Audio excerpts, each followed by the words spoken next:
बस्तर के माया।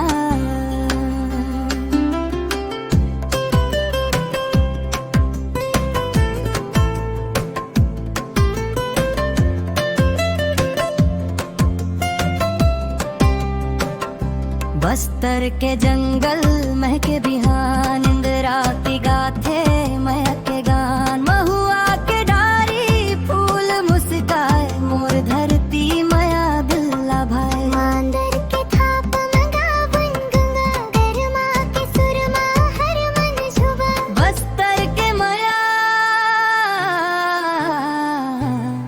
दिल में बस गे, जंगल के खुशबू सांस में रच गे। इंद्रावती संग सपना बहाए, छत्तीसगढ़ में तारी गौर बढ़ाए।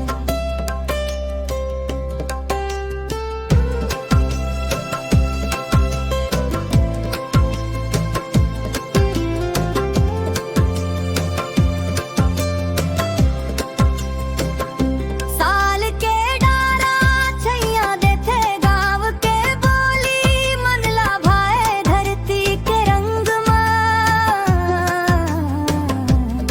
सुख समाए, मोर बस्तर के